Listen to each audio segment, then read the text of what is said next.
Assalamualaikum warahmatullahi wabarakatuh. Puji syukur kita panjatkan atas kehadirat Allah Subhanahu wa Ta'ala yang telah memberikan kita kesehatan, kesempatan, dan limpahan rezeki, nikmat yang luar biasa. Salawat dan salam tak lupa kita sanjung sajikan ke pangkuan Nabi besar kita, Nabi Muhammad Sallallahu Alaihi Wasallam. Sebelumnya yang saya hormati Bapak dosen pengampu mata kuliah materi Pai Madrasah, Bapak Dr. Isbek Nur MA, dan yang saya banggakan teman-teman sekalian. Halo, selamat datang di kelas saya. Bersama saya Dayani, NPM 2111020, mahasiswi Fakultas Tarbiyah, Program Studi Pendidikan Agama Islam semester 4, Institut Agama Islam Negeri Takengon. Baiklah, pada kesempatan kali ini, saya akan mengampu mata pelajaran Akidah Akhlak kelas 10 semester 1. Nah, pada pertemuan hari ini, kita hanya akan membahas tentang apa-apa saja sih materi yang akan kita bahas untuk satu semester ke depan. Baik, sebelumnya mungkin saya akan jelaskan 5 materi yang akan kita bahas untuk kedepannya. Nah, 5 materi ini adalah judul besarnya, yang nanti di setiap judul itu memiliki cabang-cabang atau memiliki subjudul di bawahnya seperti itu. Yang pertama ada ayo menghindari sifat tercela. Nah, di sini kita akan nanti masuk pada 5 kali pertemuan dengan waktu 2 kali 45 menit. Dan untuk judul yang kedua, ayo mengenal sifat-sifat Allah. Di sini kita akan masuk 4 kali pertemuan dengan waktu 2 kali 45 menit. Yang ketiga ada ayo bertaubat. Di sini kita akan masuk 2 kali pertemuan dengan waktu 2 kali 45 menit. Yang keempat, hidup mulia dengan menghormati orang tua dan guru. Nah, di sini kita akan masuk 2 kali pertemuan dengan waktu 2 kali 45 menit. Dan untuk materi yang terakhir atau judul yang terakhir yaitu kisah teladan Nabi Lut. Di sini kita akan masuk 3 kali pertemuan dengan waktu yang sama, 2 kali 45 menit. Nah, harapan saya ke depannya kita bisa bekerja sama dan bisa saling berkomunikasi yang baik.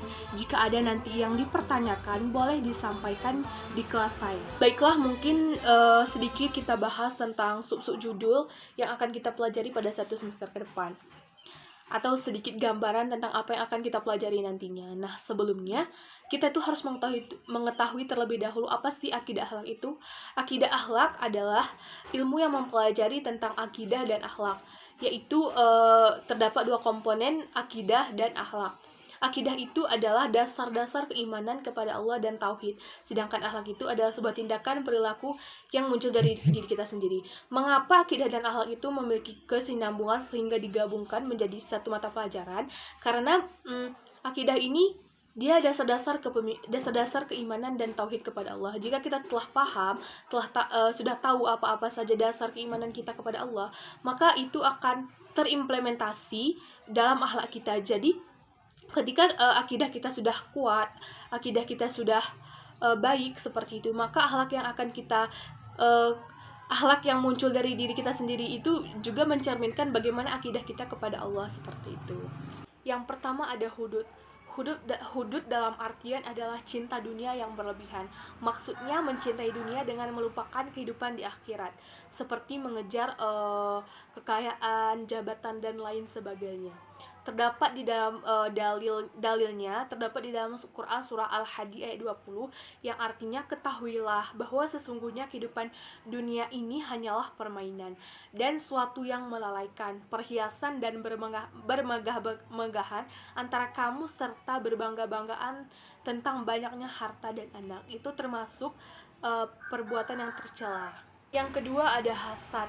Hasad adalah penyakit hati ketika seseorang merasa tidak senang jika orang lain menerima karunia dari Allah. Hasad secara bahasa berarti dengki atau benci. Menurut istilah, hasad adalah membenci nikmat Allah Subhanahu wa Ta'ala yang dianugerahkan kepada orang lain, serta menginginkan agar nikmat tersebut segera hilang atau terhapus dari orang tersebut. Ini terdapat dalam Quran surah Ali Imran ayat 120. Jadi hasad ini bisa kita artikan sebagai iri atau dengki.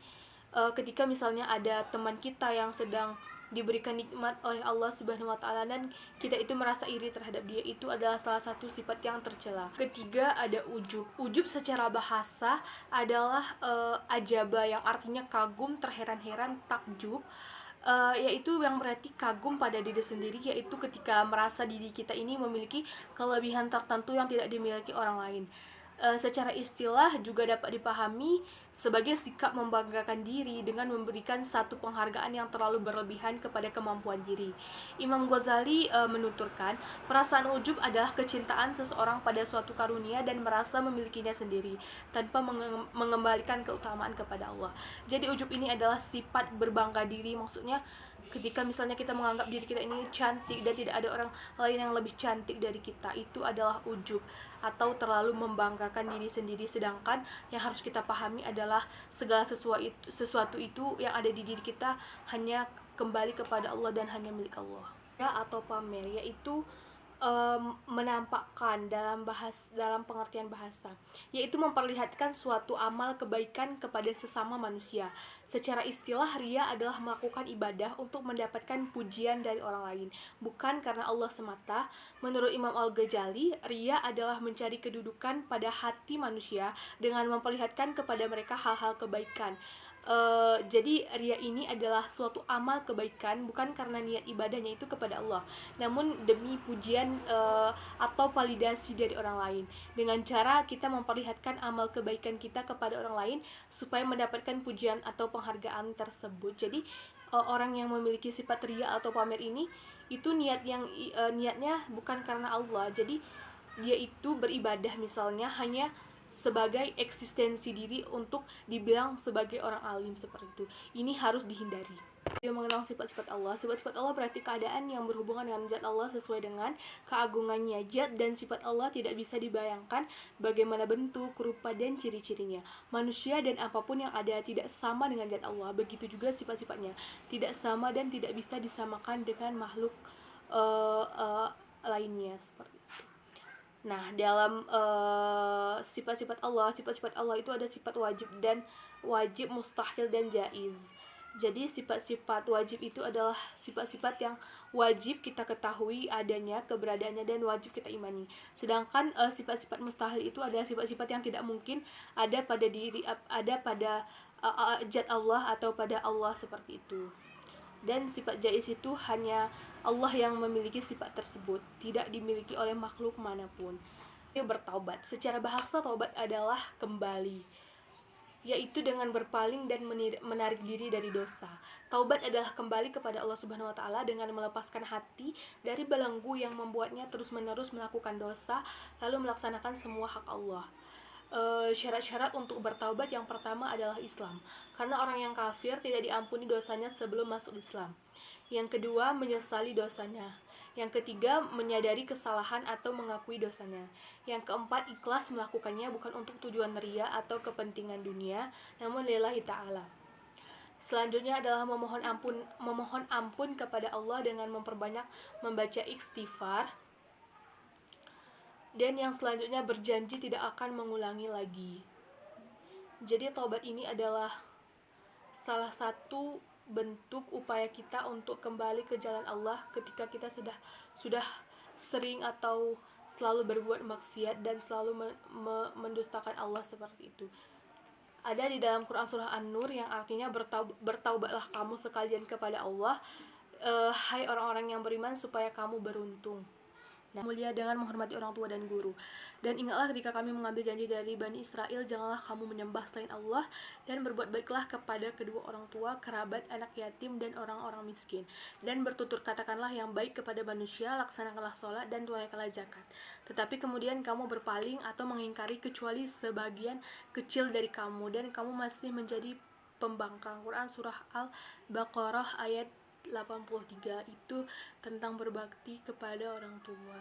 Yang kedua, Islam memerintahkan umatnya untuk berbakti kepada guru. Guru mendidik dan mengajarkan ilmu pengetahuan. Mereka mengajarkan manusia untuk beriman, bertakwa, memahami baik dan buruk, dan berakhlak mulia, dan bertanggung jawab baik kepada diri sendiri, masyarakat maupun bangsa dan negara. Berkat didikan guru, manusia dapat menguasai ilmu pengetahuan. Kedudukan yang tinggi di hadapan manusia dan Allah Subhanahu wa taala terdapat pada di hadapan manusia dan Allah Subhanahu wa taala. Itu adalah hal-hal yang terdapat dari orang yang berilmu. Kisah keteladanan Nabi Lut. Nabi Lut adalah salah satu nabi yang diutus untuk negeri Sodom dan Gomorrah atau Amurah. Beliau ditugaskan berdakwah di Sadum, Syam, Palestina. Namanya disebutkan sebanyak 27 kali dalam Al-Quran. Keteladanan yang bisa kita ambil ada yang pertama, kegigihan Nabi Lut dalam berdakwah mengajak kaum Sodom untuk meninggalkan perilaku yang merusak moral mereka, namun mereka menolak dan tidak mendengarkan Nabi Lut. Itu sedikit yang bisa saya sampaikan. Mohon maaf atas segala kekurangan. Saya akhiri. Wabillahi taufiq wa hidayah. Assalamualaikum warahmatullahi wabarakatuh.